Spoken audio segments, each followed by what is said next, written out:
इधर दूसरी तरफ से लहरें से जूझ रही कर्नाटक और जरूरी सड़क बदलने की गलत धारणाओं को बर्दाश्त करने की स्थिति में और कोरोना की दूसरी लहर खत्म हो गई है। और तीसरी लहर में बताया गया है कि अभी अभी कोरोना में नई अपडेट आई है जिसमें कि 10% से ज़्यादा संक्रमण केस मिल रहे हैं।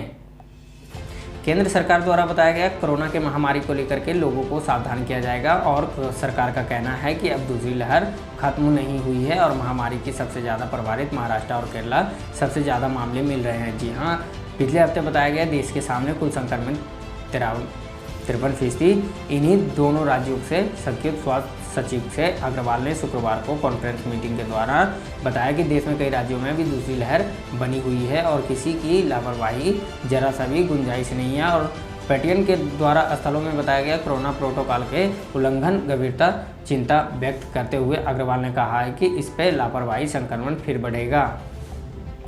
बांग्लादेश में बड़ा हादसा, जूझ रही फैक्ट्री में आग लगने पर 52 लोगों की मौत। जी हाँ, बांग्लादेश में हादसे के कारण जूझ रही फैक्ट्री में आग लगने के 52 लोगों की मौत और 50 से ज़्यादा झुलस गए। जी हाँ, 50 से ज़्यादा झुलस गए बांग्लादेश में आग लगने के कारण और कई लोगों के मरने की खबर आई है और 50 से ज़्यादा लोग घायल भी हैं। ढाका में बाहरी क्षेत्रों को शुक्रवार फैक्ट्री में लगाने वाले 52 लोगों की मौत हो चुकी है और 50 से ज़्यादा लोग झुलस गए हैं। रिपोर्टों के मुताबिक बताया गया इमारत की बोतल में लगी गई केमिकल के द्वारा प्लास्टिक के बोतलों में तेज़ी से फैल गई आग।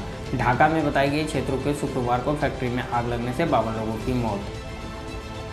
यूपी में 349 ब्लॉक प्रमुख निवेदकों को निर्वाचित 476 पदों के लिए कल होगी मतदान। जी हाँ, यूपी में मतदान की चालू और पंचायत नगर परिषद को लेकर के पंचायत चुनाव जारी कर दिया गया है और यूपी में बताया गया है कि कल होगी और भी चुनाव। और इस चुनाव में बताया गया है कि कुल 1710 और 349 निवेदकों को निर्वाचन किया जाएगा और ब्लॉक के दर से प्रमुख चुनाव के लिए 825 सीटों के लिए 1778 लोगों ने 8 जुलाई तक नामांकन किया था और 68 नामांकन को दर दिया गया था। 9 जुलाई में नामांकन पत्र वापसी दिन 187 प्रत्युत्तरों को नामांकन पत्र वापस ले लिया है।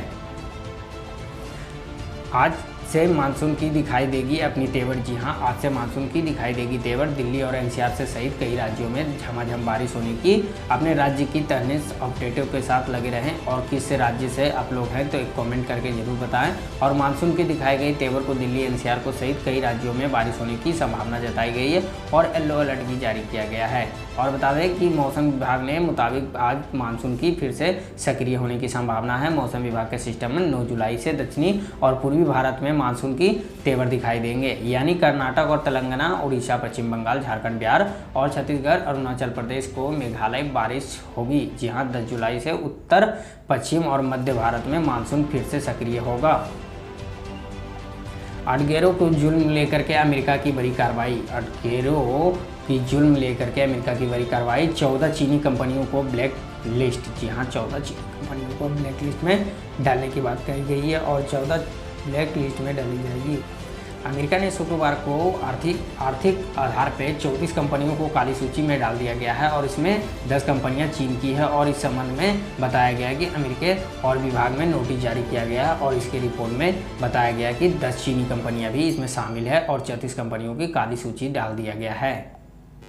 इधर खत्म हो रही है धर्मों और जातियों की दूरियां। जी हाँ, इधर खत्म हो रही है धर्मों और दूरियों की जातियां और अब समान नागरिक की संहिता और दिल्ली हाईकोर्ट से अपील मांगी गई है। और बता दें कि खत्म हो रही है दिल्ली उच्च न्यायालय में बताया गया है कि धर्म और जातियों को लेकर के बड़ी खबर निकल के आ रही है और दिल्ली में कोर्ट के देश यूनिफॉर्म और सिविल कोडों के बारे में लागू करने की जोर दिया गया है।